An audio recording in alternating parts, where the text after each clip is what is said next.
Guys, welcome back to the Cinema Scale. Today we are looking at Gran Turismo. A great film. A great film. I enjoyed it. Love that it was based on a true story. And for those of you guys who do not know what it means to be based on a true story, it does not mean that the film is going to be exactly as the real life story was. So if you're saying that you didn't like the movie because it wasn't exactly like the story took place in real life, then you're already looking at this from the wrong eye hole, okay? So Jan Mardenborough, right? That's where this movie takes place. We're going to go through it.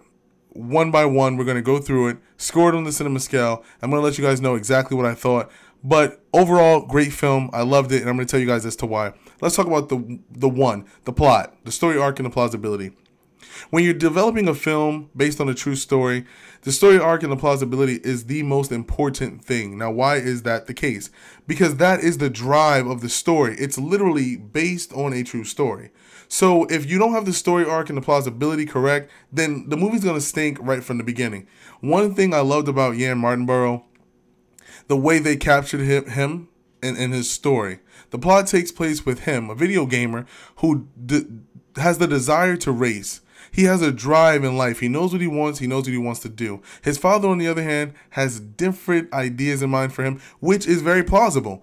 Oftentimes, our dads are the ones who want us to go in a different direction than we want to go in, if they are the type of dads that show up.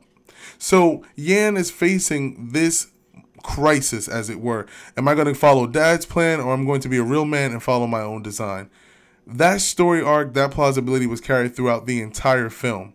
There were several moments in the film in which he showed that he was still trying to prove himself to his dad, but also be real to himself. And I love that aspect of the film. And that's what really drove the story.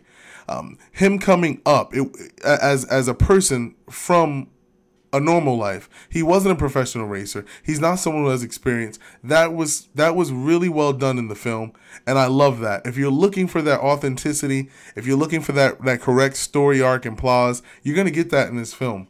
And that's why I'm going to give them the point for the plot, story arc, and plausibility. Number 2, the attraction, the premise, and the entertainment value.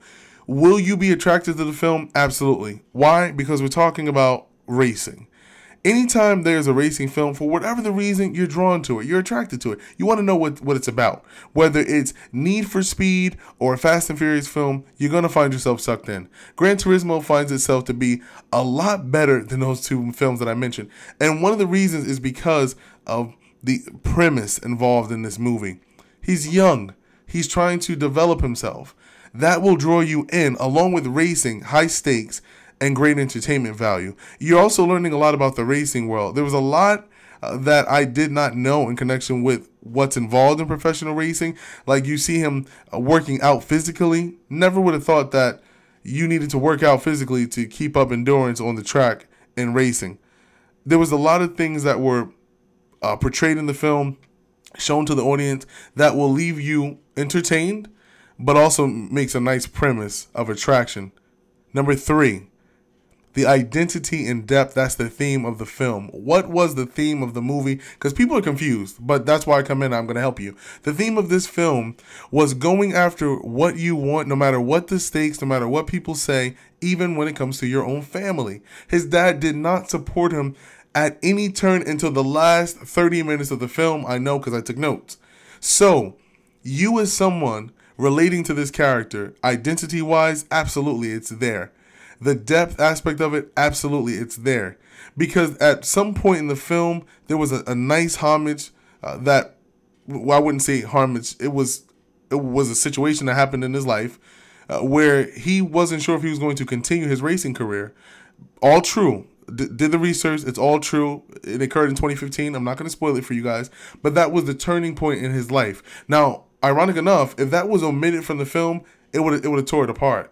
But for that to be added to the film, they didn't go too deep into it. It had it there for a purpose. They allowed it to add to the storytelling, and then they just let it ride. That added to the depth of the film, and that made him more of a relatable character. And I think that you'll enjoy watching Jan because of that. Number 4, acting and performance, characters and performance. You have a great cast. You have a great cast. In the beginning, I thought Archie as Yan, I was like, I'm not really sure what he's about. Then you have David. We know him from the Marvel series. He was in The Black Widow, etc. He's an established actor, Stranger Things. And then, of course, Orlando Bloom, he was there as well. But I will say, and then we have his dad, another Marvel actor, etc. And so many other so many other projects. But I will say, as someone who has not done much, I really enjoy Archie. I liked him and that character because he kept boyish charm alive, which is really important if you're playing a young person in the film. And he really connected with the role in a way that in the beginning of the film I wasn't so sure because I saw him as a gamer. He portrayed that very well. A love for video games. A love for, you can tell he did his research. But then when he transforms into the racing aspect, he comes that racer, that passion, as it were. I thought he did phenomenal. And it really showed in his performance. It really drove the film.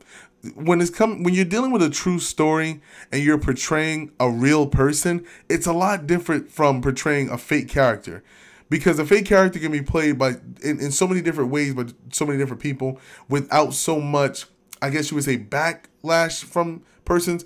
But with a real person, they exist. And so, no, we don't know Yan. We never grew up with him. We never experienced life with him. But you can kind of see the feeling and emotions that Yan had for the film portrayed through this actor, through Archie. And just phenomenal job. Number 5, the dialogue, the storytelling, and the context. The storytelling was good. They gave a great homage to the creators of Gran Turismo.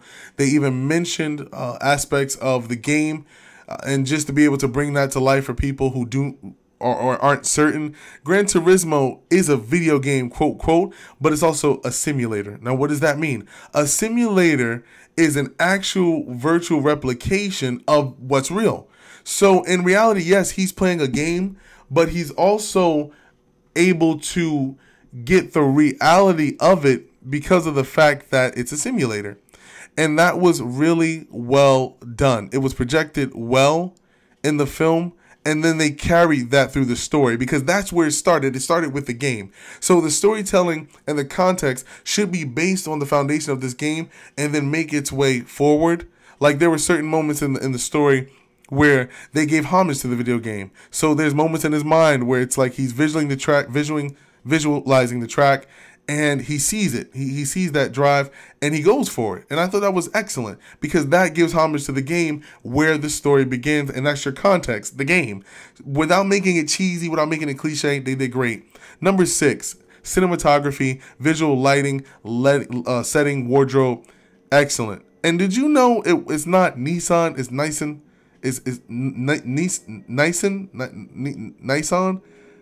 It's so I always thought it was Nissan, but the way they're saying it, it's like Nissan in the movie, and I thought that was pretty interesting because you live and you learn. I mean, all of these cars come from those Japan, etc. Honda is someone's name, of course, but those little details do add to the cinematography of the film because costume was on point. I know there was authenticity behind that. It was nice to be able to see the PlayStation logos left and right because, again, PlayStation game, hello, duh. So they could have easily omitted that, but they didn't. They kept those things in the movie. It wasn't so in your face, but it was in a nice way that it just blended with the film. It was a racing movie. There wasn't tons, if at all, any CGI. I believe all of that stuff was just filmed raw on the track, so you're not going to have any issues with that. So the language and the visual lighting of it is going to be able to, it's definitely going to express itself through this film, and I thought that was really good. Number 7, editing and the pace.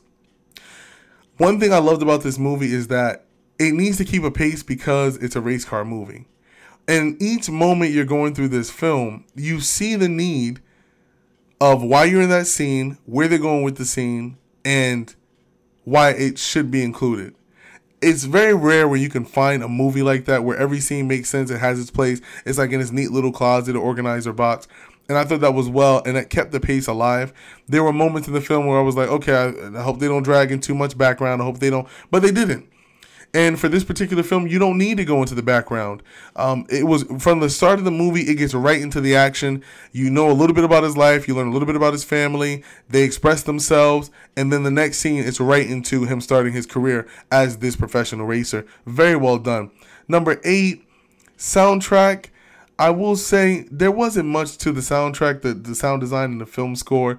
There wasn't much music. I'm not gonna lie to you guys. There wasn't much music. I would say if I wanted to go that route, they could have had more songs in, but the songs that they did use were good enough to pass for soundtrack design and score, etc. So I'm gonna give them a point for that. Like, just being realistic, they did have some songs. Like, there were some turnaround music in there that will leave you feeling motivated and good, etc. But they didn't OD on it. They didn't OD on the music.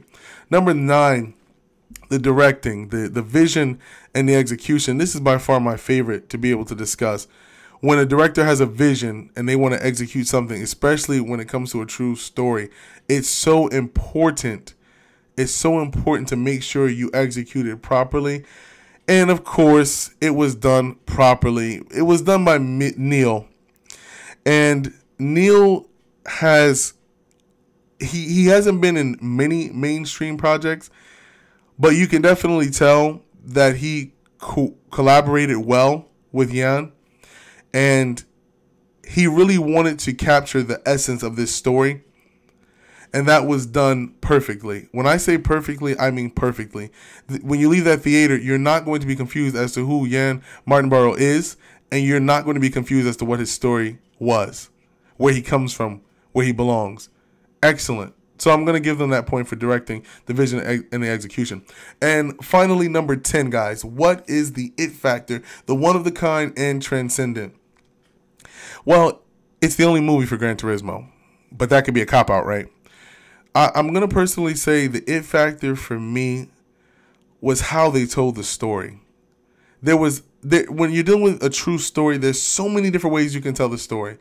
But the way they decided to go with telling this story, Gran Turismo, I thought it was phenomenal. And I wouldn't have recommended it be done any other way because of the emotions that you're stirring. When you're designing a true story, and this is something I got to stress to you guys, based on a true story film, emotions have to be cultivated, stirred, and called out upon. And if those emotions are not called upon, what's the point of telling your story?